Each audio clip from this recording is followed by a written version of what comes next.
আহা, মানুষের জীবন রে। কেমন আছেন ভাই? কেমন আছেন? এটা এদিকে রাখেন। কই যাচ্ছেন আপনি? এই তো একটু বের হয়েছে এখন। সাহায্য তোলার জন্য? জি। কয় টাকা পাইছেন? 20-25 টাকা হবে না? না বেশি হবে একটু? আচ্ছা, বাসা কোথায় আপনার? বাসা জামতলা। ভাই বয়স কত হবে আনুমানিক?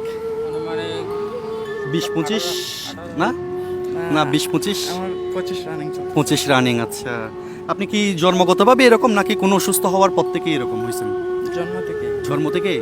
আহা, খুব খারাপ লাগতেছে না? চেহারাটা দেখেন, খুব সুন্দর নুরানি চেহারা। আজকে যদি আপনার আমার মতো সুস্থ থাকতো। আচ্ছা ভাই, কি বিয়ে করছেন? হ্যাঁ ভাই। হ্যাঁ, বিয়ে করছেন? আপনার মতো মানুষকে কোন মহিষী নারী বিয়ে করছে ওনাকে দেখার কিন্তু আমার খুব ইচ্ছে। জামতলাটা কি এখান থেকে দূর আছে? তেমন একটা দূরে নাই, আপনার জন্য কাছে আছে। আমাকে নিয়ে যাবেন আপনার বাসায়? নিয়ে যাবেন? আপনার ওয়াইফকে দেখতে আমার খুব ইচ্ছা হচ্ছে। নিয়ে যাবেন? নিয়ে যাবো। ওনার মতো একটা মানুষকে যে বিয়ে করতে পারে সে কিন্তু সাধারণ কোনো নারী না, সে কিন্তু একজন মহিষী নারী। আপনার বাচ্চা কাচ্চা আছে? আমার মানে এখন বাচ্চা একটা হবে আর কি। ও। Wife pregnant. আচ্ছা আচ্ছা, কনসিভ করছে? কয় মাস? আলট্রাসাউন্ড করছি, রিপোর্ট দিছে আর কি সামনের মাসের মানে 20 তারিখে ডেলিভারি। ও আচ্ছা, তার মানে আর কতদিন আছে? 20 দিন, 22 দিন, 25 দিন এরকম না? 20-22 দিন ধরতে পারি আমরা। ওকে, আপনারা সবাই দোয়া করবেন। ওনাদের ঘরের নতুন মেহমান আসছে, যেন ওনাদের অনাগত সন্তান সুস্থভাবে এই দুনিয়ার আলো দেখতে পারে। সবাই দোয়া করবেন। সো আপনি তেমনি সাহায্য তুলেন না?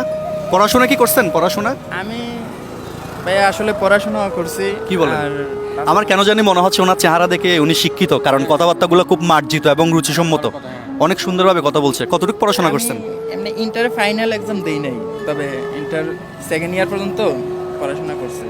তো ফাইনাল আচ্ছা, এক্সাম এক্সাম দেওয়ার সময় একটা পরিস্থিতির শিকার হই আর পরীক্ষাটা দিতে পারি নাই। তার মানে ইন্টারমিডিয়েট পড়ছেন।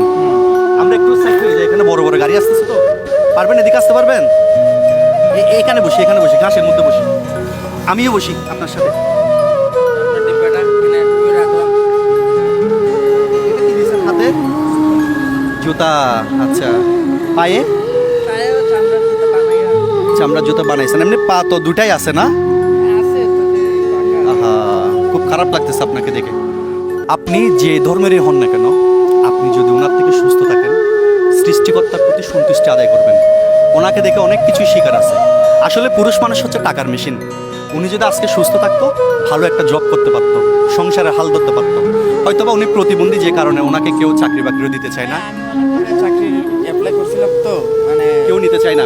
নিতে চায় না কি ডিরেক্টলি না করে না, কিন্তু আশা দিয়ে রাখে এখন না পরে দেখছি, আমরা দেখবো তোমার জন্য। এটার মূল কারণ হচ্ছে হয়তোবা উনি প্রতিবন্ধী, বা আপনার ফার্মে যদি একটা মানুষের প্রয়োজন হয়, আপনি কি কোনো প্রতিবন্ধী মানুষকে রাখবেন? না।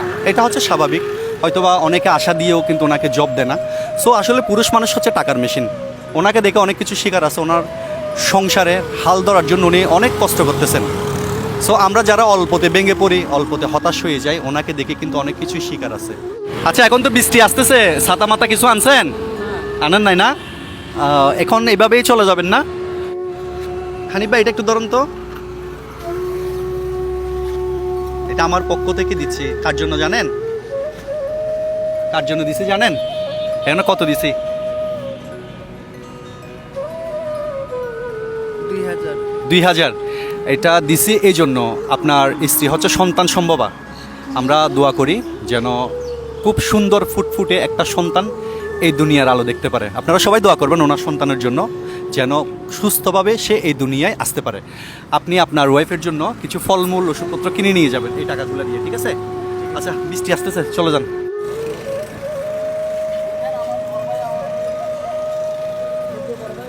সো আমাদের এই মানবতার গল্পগুলো যদি আপনাদের ভালো লাগে, একটা শেয়ার করে দিবেন, যেন এই ভালোবাসার গল্পগুলো বাংলাদেশের 64 জেলা জুড়ে ছড়িয়ে যায়। সবাই ভালো থাকবেন, সুস্থ থাকবেন।